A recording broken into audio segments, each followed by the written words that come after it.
Hello, Internauts, and welcome to Slice of Ace.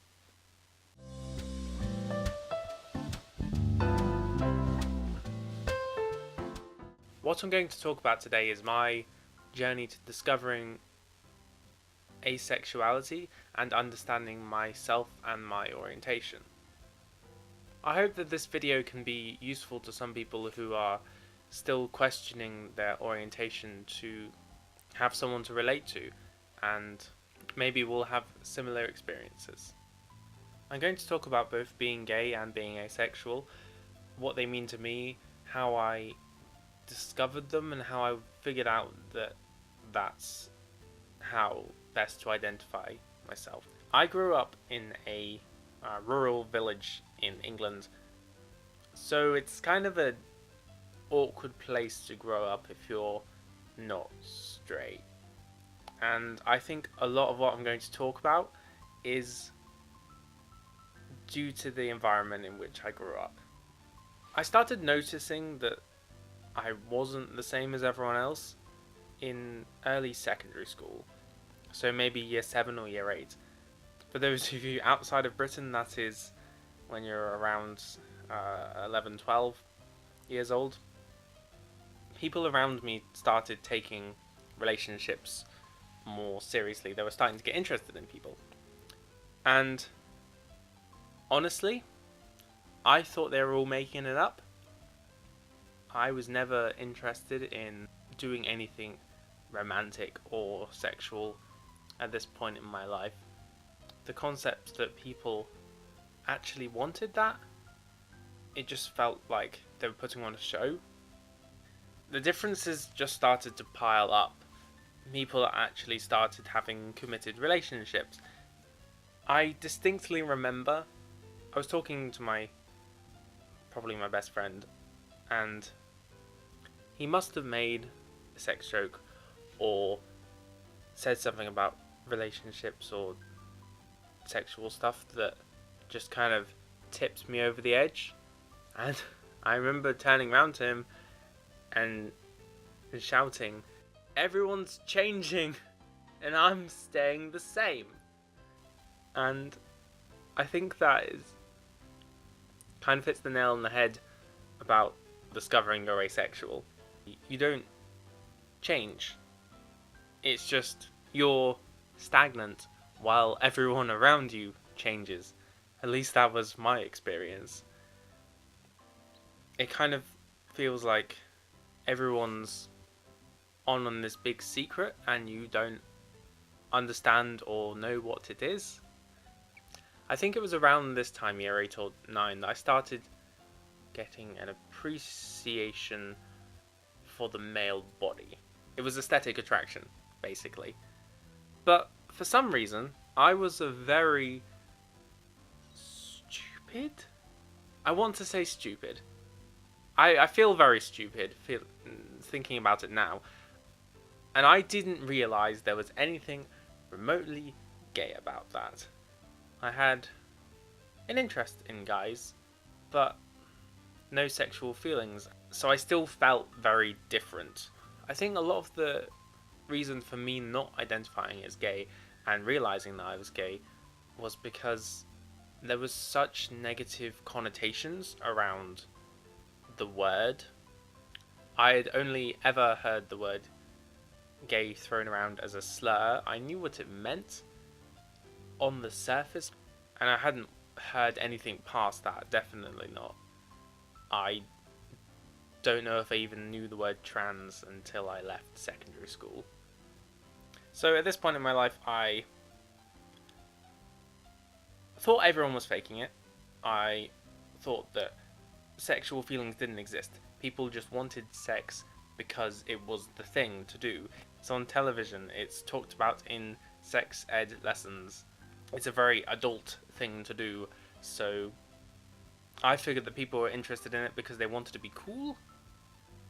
And then there was me being completely ignorant to my aesthetic attraction to guys. As people got more and more interested in sex, they got more and more perplexed by me. I think a lot of people found it funny that I was in no way, shape, or form interested in sex.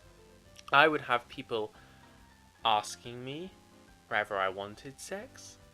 There were people asking me whether I masturbated, which is very inappropriate. And there were people asking me whether I watched porn. Why? Why would anyone want to know that? And then, of course, I had people ask me whether I was gay. Because, of course, if you're not interested in women, you must be interested in guys. That always really annoyed me. And I said, well, I'm nothing. I don't like anyone. So, technically, at that point in my life, I was identifying as an aromantic asexual without even knowing it. Hindsight. As I got into sixth form, which is the final 2 years of secondary school if you choose to do them, I want to say 17, 18 years old, I met a guy who was gay. And he was a normal guy, he was a nice guy. And I was a bit confused, to be honest. I thought, he's not like those gay guys I see on TV. He's just a normal person. And this is a horrible way to think, and I really hate that I was like this. But I kind of thought,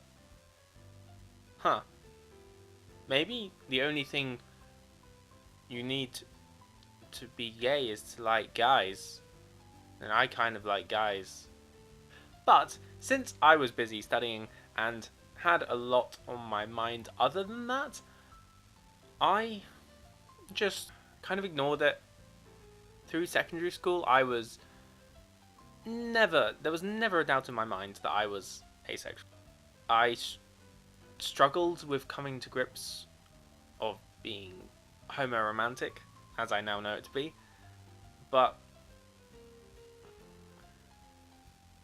I don't think I ever thought for once in my life that I was straight. I just didn't have the words to describe myself and understand myself. And I think that's why education about asexuality and visibility about asexuality is so important. And that is why I'm doing these videos right now, because I spent a good proportion of my childhood being very confused because I thought I was the only person in the world who felt like I did. It wasn't until maybe my second year of university I managed to find out about asexuality, and it was such an eye-opener for me. There are so many times where I've looked online and saw people talking about their own experiences, but it sounds so much like what I feel.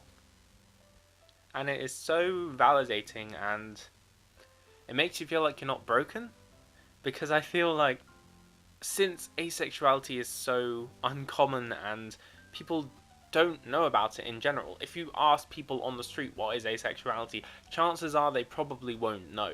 At least, that's my experience. When everyone around you is feeling something, and you realise it's normal to feel that way, it can make it feel like there's something wrong with you when you don't feel that way. I've just been rambling for half an hour about myself. Hopefully me sharing my experience has helped someone out there understand themselves better or come to accept themselves. If there's something I want you to take from this video, it's that no matter who you are or how you feel or how you choose to identify, you are valid. There's nothing wrong with you, you're not broken, and it's so important to be happy about yourself. Well, that was interesting. If you did enjoy this video, please leave a like, because it will help me gauge what kind of content you want to see in the future. If you want to be more specific, you can leave a comment down below. I am always open to suggestions. Okay, have a wonderful day, and I will see you next time, or not, depending on whether you watch the next video. Goodbye! Oh, a sexagon, like a hexagon, but it says sex at the front. Ha ha ha. No, I don't find her hot. Why can't you get this into your brain? I'm saying this like I'm this super awkward loner person who doesn't understand social interaction, which is true.